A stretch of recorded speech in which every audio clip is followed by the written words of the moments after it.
Peace, YouTube. Phil Facts here, Snobby Sports in the building. Peace. All right, let's get straight into these trades, man, or potential trades they're talking about. And on that note, New York Knicks, this blunt is for you. CP3, that trade, that trade, it has good points and it has bad points. Now, I will make that trade with certain conditions and only under these certain conditions. The first thing is that Chris Paul would have to know that he's not coming here to win a championship, which is pretty hard because in this point in his career, CP3 should be thinking about winning. So if he comes here, he has to already have the mindset he's not going to win a championship, and he needs to be looking towards his second career, which would be probably coaching. So him coming here to be a part of building a culture, building up this young team, and then somehow phasing into being a coach, learning from Woodson, learning from Thibodeau, that makes sense to me. We could trade Randall Ellington or Peyton for CP3, so that would, kill a salary issue that everybody's worried about because he makes so much money. But the reality is, Alfred Payton makes about $8 million, and so does Wayne Ellington.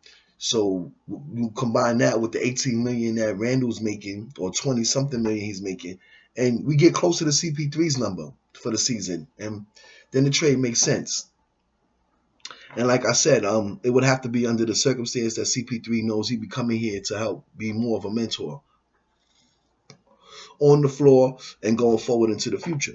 So that could work, and we don't have to give up any draft picks. If anything, they need to give us draft picks because we'd be taking back some extra salary. That's the only way I would trade for CP3. No draft picks. There's no need to get desperate. We don't have to get him.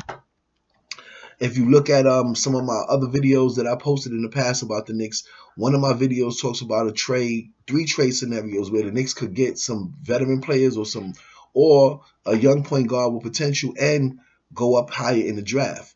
And we could still use Ellington, Randall, and the 27th and the 38th pick to make these trades possible. I already put them through the trade machine to see if they will succeed, and they were all successful trades. So you need to check that out and start sharing that shit and letting the Knicks know the move they need to make, because CP3 is not the ideal move unless it's under the conditions that I just stated.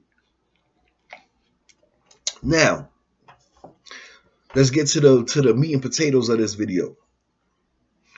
Russell Westbrook or James Harden? I think I already told y'all, we know that Giannis ain't coming here. Don't want him anyway. If you've been watching my videos, or if you've been listening to me talk, or if you've met me in person and you talk to me as a Knicks fan, you already know I want to build for the future. I think we got pieces right now that we need to be patient with and build them up and develop them, and we'll have a nice solid team in 3-4 years. But we got to stop trying to look for a hero and an instant fix. We got to stop that. So Harden and Westbrook, those two dudes are part of a old problem. The Knicks always trying to find treasure in the next man's trash. We got to stop that shit. Got to stop that. No disrespect to Westbrook, because I've always been a Westbrook fan. I liked him a lot when he was in OKC. I thought he was the better player between him and Durant. I thought he gave more. I thought he had more heart, and he left it more on the floor.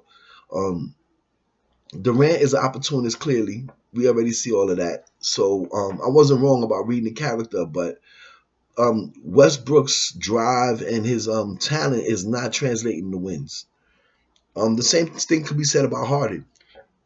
Both players, they work hard. Clearly, they work hard on their individual skills, but they're not leading their teams to as far as they should be going. Let's put it that way. They are making it to the playoffs.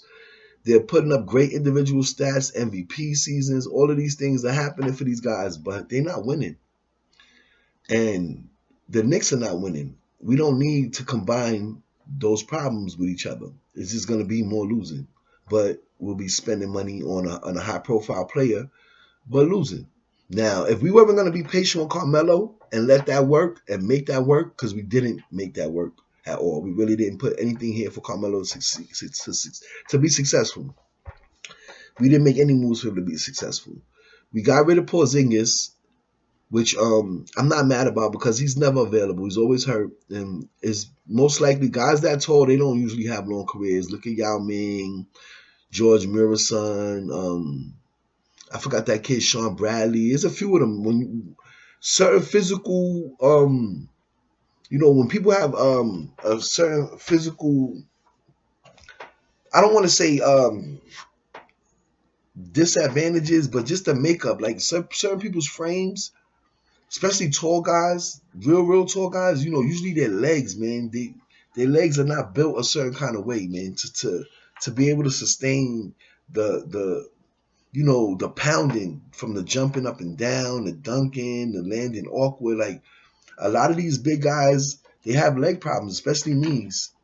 Their knees usually give out on them. Look at Ewing, Sam Bowie, Olajuwon, all of them. They all end up with knee issues, foot issues. So I don't want to put too much stake into anyone like a Porzingis. I wouldn't. I'm sorry. I'm glad that he's gone, and I just think that we need to take the pieces that we got for him and try to make the best out of them, which led to the Dennis Smith battle cry that I have about letting the kid play. We're not giving him a chance. We're not giving Knox a chance. So we need to stop looking at other people's plates and start worrying about what's on our plate, man, and take care of our plate.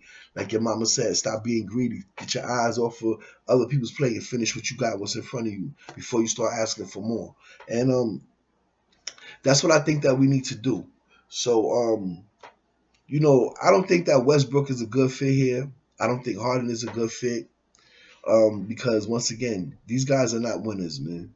They're good individual talents, but it takes a team to win a championship, man. And I don't know. I just don't see. I could see Russell Westbrook actually winning a championship.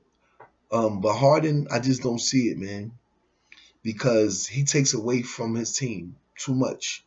As effective as it might be, that D'Antoni system, it only works because it makes their guards look great, a la Steve Nash. But in reality, there's no substance to that system. It's not a winning system. And that's why I got pissed off when Steve Nash won 2 MVPs back to back, which I still don't understand and is impossible and is not taking anything away from Steve Nash individually because he's a great player. He was a great player, but he wasn't the best player in the NBA or the most valuable player on either occasion, not when LeBron and Kobe were in the NBA doing what they were doing at the same time that they decided to give Steve Nash these awards for some reason. Hey, they did it with Dirk too. I don't think that Dirk should have been MVP, and it was proven because he got bumped first round in the playoffs when he got his MVP. Nash got his MVPs and never did well in the playoffs either. So most MVPs do pretty good in the playoffs, man. I think Nash and Nowitzki are probably like two of the worst. Well, there used to be a time when MVPs usually would be very good playoff performers. Unfortunately, in the modern era, now that I think about it, with Westbrook, Harden, Nash, these MVPs that we've been getting lately, when it comes to the second half of the season, man, they not sticking around, they not lasting, and that's not good, man. I think like LeBron is like the last MVP, man, that really like made it to the fucking NBA finals or some shit. Um, so to me, that's the state of the trades that are on the table for the Knicks. We need to stay away from the Harden situation. We need to stay away from Westbrook. We need to stay away from Giannis.